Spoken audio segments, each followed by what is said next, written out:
Help me reach 3,000 subscribers. Hit like and leave a comment. I really do read them all. I'm sitting at the kitchen table, the one we picked out at IKEA 10 years ago when we thought matching furniture meant we'd built something permanent. The coffee in my mug has gone cold, its surface reflecting the dim light from the window. The house is quiet except for the faint hum of the fridge and the occasional creak of the floorboards upstairs where Sarah's probably scrolling her phone, pretending I don't exist. Last night, she hit me with it, right in the gut, no warning. We were in bed, lights off, and I reached for her, not out of passion, but just to feel something human, something to bridge the chasm between us.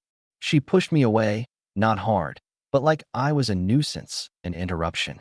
I'd rather sleep than pretend I'm interested in you, she said, her voice flat, like she was reading off a script she'd rehearsed 100 times.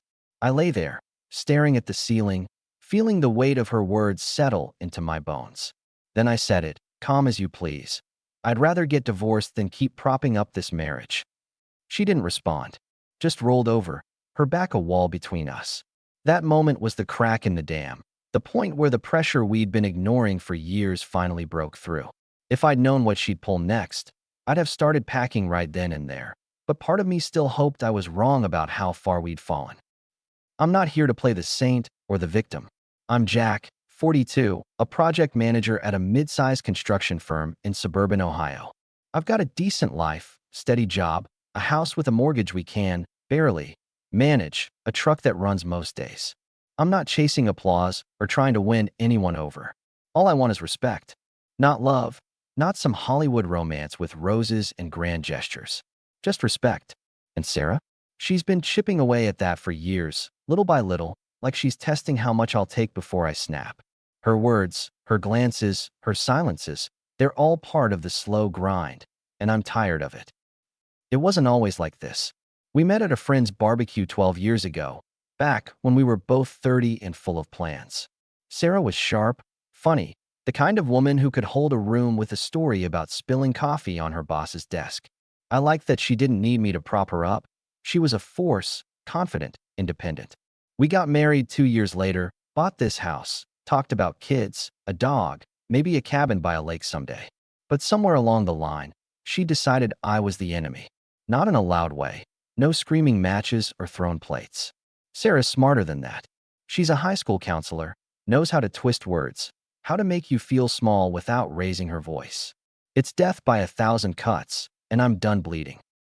It started a month ago at Mike and Lisa's place, our neighbors down the street. They're good people. Mike's a mechanic, always tinkering with some half-built project in his garage. Lisa's a nurse, talks a mile a minute, always with a story about a patient or a coworker. They invited us for dinner, a casual thing, burgers and beers on their patio. I figured it'd be a chance to break the ice that's been forming between me and Sarah. She'd been distant for weeks, short answers, no eye contact, like I was a roommate she was stuck with. I thought a night out, some laughs, might loosen things up, remind us of the people we used to be. We're sitting outside under string lights, classic rock playing low through a Bluetooth speaker.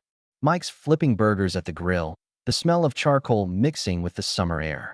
Lisa's passing around a bowl of chips, her laughter cutting through the chatter. There's another couple there, Tom and Jen, friends from Lisa's hospital. Tom's a quiet guy, works in IT, keeps to himself unless you ask about his vintage record collection. Jen's louder, loves to stir the pot with her stories about hospital politics or her latest dating app disaster before she met Tom. Sarah's on her second glass of wine, her cheeks flushed, her smile a little too tight. I'm nursing a beer, trying to keep the vibe light, asking Mike about his latest garage project, a custom toolbox he's been welding together. Lisa turns to us, her eyes bright. So, you two got any big weekend plans? Summer's almost over, gotta make it count. I start to answer. Something about fixing the deck, maybe taking Sarah out for a drive to the lake. When Sarah cuts me off. Jack's always got a project, she says, her tone sharp, like she's poking fun, but there's an edge to it. Never finishes half of them, but he's got plans. She laughs, but it's not warm. It's the kind of laugh that makes you feel like the punchline, and I feel the table's eyes shift to me. I set my beer down, slow, deliberate. Funny, I seem to recall finishing the garage shelving you wanted last month.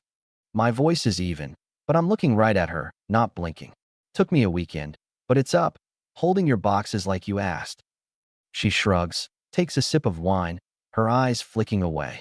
Sure, after I nagged you for weeks. You're welcome, by the way. Mike chuckles, trying to defuse it. Hey, my projects take years. You should see my half-built kayak. It's basically a lawn ornament now. Lisa jumps in, steering the conversation to her hospital drama. Something about a doctor who keeps stealing her pens. But I'm watching Sarah. She's smiling at Jen, like nothing happened. But I feel the jab, sharp and familiar. It's not the first time she's done this, tossing out a barb in front of people, making me look like the guy who can't get it together. I've let it slide before, laughed it off, but tonight it lands different. Sarah, if you've got a list of what I'm doing wrong, maybe share it later. I say, loud enough for the table to hear. No need to air it out here. She freezes, her glass halfway to her mouth. Jen raises an eyebrow, her lips twitching like she's holding back a comment. Tom stares at his plate, poking at a burger. Mike clears his throat, mutters something about more burgers. Sarah recovers fast, gives a tight smile. Oh, Jack, don't be so sensitive. It was a joke. Not sensitive, I say, leaning back in my chair, picking up my beer. Just calling it like I see it.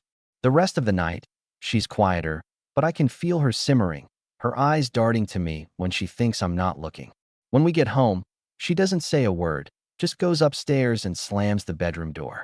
I sleep on the couch, the hum of the fridge my only company. That's when I knew it wasn't just a bad night. It was a pattern, one I'd been ignoring for too long. If I'd seen how much worse it'd get, I'd have started rewriting the rules right then. A week later, I'm in the kitchen, going over our monthly budget. I handle most of the finances, bills, mortgage, car payments, because Sarah says she hates number stuff. She's got her own account for her spending, but we split the big stuff, or at least we're supposed to. I'm at the table with my laptop, spreadsheets open, trying to figure out why we're short this month. I'm not a math genius, but I'm thorough, and the numbers aren't adding up. Sarah's been buying stuff, new clothes, a fancy coffee maker we don't need, a subscription box for skincare she hasn't even opened. She hasn't mentioned any of it, and I'm not mad, just trying to make sense of it before we dip into savings. She walks in, grabs a water from the fridge, doesn't look at me. She's in her work clothes, blouse, slacks, her hair pulled back like she's ready to counsel a room full of teenagers. You done playing accountant? She says, leaning against the counter, her voice dripping with that mix of boredom and disdain she's perfected. I don't look up from the screen, trying to keep us in the black. You mind telling me about the $300 at Nordstrom? I keep my tone neutral, like I'm asking about the weather. She rolls her eyes, sets the bottle down hard enough to make the counter rattle. You're really going to nickel and dime me? It's my money.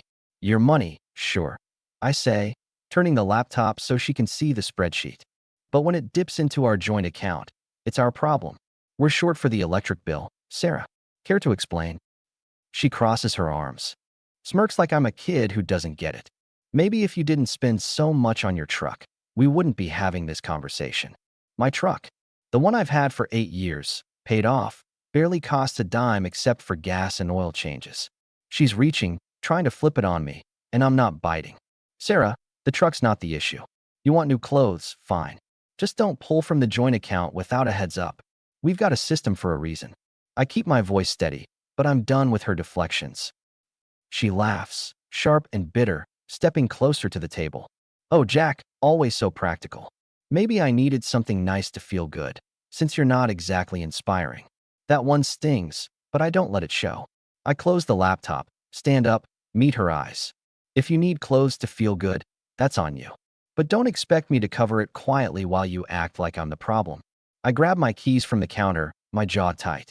I'm moving the joint account to a new one. You want to spend? Use your own. We'll split the bills 50-50 from now on. Her face changes, the smirk gone, her eyes narrowing. You're serious? Dead serious. I walk out to my truck, leave her standing there in the kitchen. That night, I set up a new account, transfer my half of the funds, and send her an email with the new plan. Bills split down the middle, no more shared pot for her to dip into. She doesn't bring it up again, but I can tell she's pissed. The air in the house gets colder, her silence is sharper. Good. I'm not here to play her games anymore. It's our 10th anniversary, a week after the budget fight. I'd almost forgotten about it, buried under work and the tension at home. But Lisa mentioned it when I ran into her at the grocery store. "You and Sarah doing anything special?" she asked, her voice hopeful, like she's rooting for us. I mumbled something about maybe dinner, but the truth is, I don't know if Sarah even cares. Still, I decide to try. Maybe it's stupid, but part of me wants to see if there's anything left to salvage. I book a table at an Italian place we used to love, back when we'd share a plate of carbonara and laugh about nothing. I buy a small bouquet of daisies, her favorite, or at least they used to be. When I get home, I find her in the living room, curled up on the couch with a book, her phone glowing on the armrest. I clear my throat, hold out the flowers. "Happy anniversary," I say, keeping my voice light. "I made a reservation at Giovanni's. 7 o'clock, if you're up for it." She looks up, her eyes flicking to the flowers, then to me. For a second, I think I see something soften, but then her mouth twists into that familiar smirk. "Flowers and dinner? What's this, your big redemption arc?" She sets the book down, stands up, and brushes past me to the kitchen. "I'm not hungry, Jack. And I'm not in the mood to play happy couple for a night." I set the flowers on the counter, my chest tight. "It's our anniversary, Sarah. I thought maybe we could talk, figure out what's going on with us." She laughs, not cruel but tired. Like I'm a puzzle she's given up solving. "What's going on? You're here, I'm here, and we're both miserable. That's what's going on." She opens the fridge, pulls out a yogurt, doesn't look at me. "You want to fix this? Start by figuring out why you're so boring." I stand there, the flowers looking pathetic under the kitchen light. "Boring," I repeat, my voice low. "That's what you've got? I'm out here trying to keep this house running, keep us afloat, and you're calling me boring?" She shrugs, peeling the foil off the yogurt. "You used to be fun, Jack. You used to care about more than spreadsheets and deck repairs. Now you're just here." She gestures vaguely, like I'm a piece of furniture she's tired of dusting. I take a step closer, my hands clenching. "And you? You're so busy tearing me down, you forgot how to be a partner. You want fun? Go find it. I'm done begging for your approval." I grab my jacket, leave the flowers where they are, and walk out. I cancel the reservation from the truck. Drive around for an hour, the radio off, just me and the hum of the engine. When I get back, the flowers are in the trash. She's upstairs, door closed. I don't knock. 2 weeks later, there's a company dinner at a steakhouse downtown. My firm's celebrating a big contract, a new office complex we've been bidding on for months. Spouses are invited, and I'm not thrilled about bringing Sarah, but I figure it's a chance to show her I'm not the loser she's been painting me as. My boss, Greg, is there, a loud guy, loves to talk sports and deals, always clapping you on the back like you're old friends. His wife, Karen, is friendly but nosy, always asking about our marriage like she's writing a book. A few colleagues are there too, including Dave, a younger guy who's always got a joke ready, even if it's not always funny. We're at a long table, plates of ribeye and mashed potatoes going around, the clink of glasses and laughter filling the room. I'm talking to Greg about the new project, going over the timeline for the East Wing, when Sarah leans over, her voice loud enough to carry. "Jack's probably told you he's the star of this deal, right?" Always taking credit. The table goes quiet, forks pausing midair. Greg raises an eyebrow, chuckles awkwardly. "Jack's solid, Sarah. He's been pulling his weight, trust me." I set my fork down, look at her, my pulse ticking up. "Funny, I don't recall saying I'm the star. You want to clarify what you mean?" She smiles, but it's cold, her eyes glinting like she's enjoying the moment. "Just saying, you love to talk yourself up." It's cute. Dave snorts, tries to cover it with a cough, reaching for his water. Karen looks at her plate, her lips pursed. "I'm not letting this slide, not in front of my boss, my team." "Sarah, if you've got a problem with how I do my job, maybe say it at home. Or are you just trying to get a laugh?" Her smile falters, but she recovers fast, twirling her wine glass. "Relax, Jack. It's a joke. You used to have a sense of humor." "Not a good one," I say, my voice steady, cutting through the tension. I turn back to Greg, pick up the conversation like nothing happened. "So, about the timeline for the East Wing. Think we can shave a week off if we get the permits early?" She doesn't say much after that, but I can feel her staring, her anger a low hum across the table. When we get to the car, she lays into me, her voice sharp in the dark. "You embarrassed me in there. You can't take a joke. I start the engine, keep my eyes on the road. A joke's supposed to be funny, Sarah. You want to take shots, do it where I don't have to clean up your mess. She goes quiet, her arms crossed, staring out the window. I'm already thinking ahead. The next day, I tell Greg I'm skipping the next company event. Family stuff? I say, keeping it vague. He nods, doesn't push. I'm not giving her another stage to perform on. A few days after the work event, I'm in the garage, sorting through boxes. We've got years of junk piled up, Christmas decorations, old camping gear, stuff we swore we'd use, but never did. I'm looking for a wrench I misplaced when I find an old photo album, one we put together in our first year of marriage. I sit on a crate, flip it open, and there we are. Sarah laughing at the beach, her hair tangled from the wind. Me holding a fish I caught on a camping trip, grinning like an idiot. Both of us at our wedding, her dress glowing in the sunlight, my tie already crooked. I'm lost in it for a minute, the memories hitting like a wave. We were happy once, weren't we? I try to pinpoint when it changed, when her smiles turned sharp, when my patience started to fray. I don't hear her come in until she's standing in the doorway, arms crossed, her face unreadable. "What's that?" she asks, nodding at the album. I hold it up, not sure why I feel defensive. "Old photos. Found it in a box." She steps closer, looks over my shoulder at a picture of us at a county fair, eating cotton candy, her head on my shoulder. For a second, her face softens, and I think maybe she's feeling it too, the weight of what we've lost. Then she steps back, her voice cool. "You're not getting sentimental, are you? That was a long time ago." I closed the album, set it on the crate. "Yeah, it was. Doesn't mean it wasn't real." She laughs, "But it's hollow." "Real? Jack, we were kids playing house. You think that's what life is? Cotton candy and vacations." I stand up, dust off my hands. "No, Sarah. Life's work, compromise, showing up. You stopped doing that a long time ago." Her eyes flash, but she doesn't argue. She just turns and walks back to the house, leaving me with the album in a garage full of ghosts. I don't open it again. I put it back in the box, bury it under a sleeping bag. Some things are better left in the past. It all comes to a head on a Tuesday night. I'm in the living room, watching a Reds game, trying to unwind after a long day at a job site where everything went wrong. Delayed shipments, a busted crane, the works.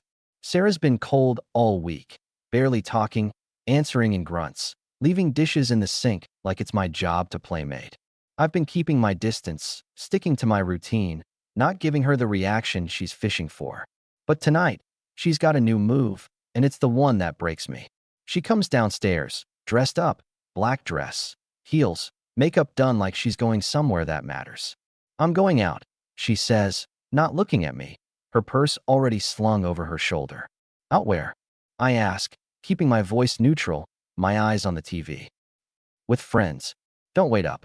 She grabs her keys from the counter, heads for the door. I mute the TV, turn to face her. "Which friends?" She stops, turns, her eyes narrow, her voice dripping with irritation. "Why do you care? You're not my keeper, Jack." I stand up, walk to the kitchen counter where her phone's charging. "Just curious. You've been pretty clear you don't want me around, so I'm wondering who's worth your time." She snatches her phone, her movements sharp. "You're pathetic, Jack. Always checking up on me. Maybe I just need a break from you." That's when it happens. I step closer, not angry, not yelling, just desperate for something real, something to remind us we're not strangers living under the same roof. I reach for her arm, not to grab her, just to connect, to pull her back from wherever she's gone. She pushes me away, hard, her face twisted with disgust. "I'd rather sleep than pretend I'm interested in you." The words hit like a slap, but I don't flinch.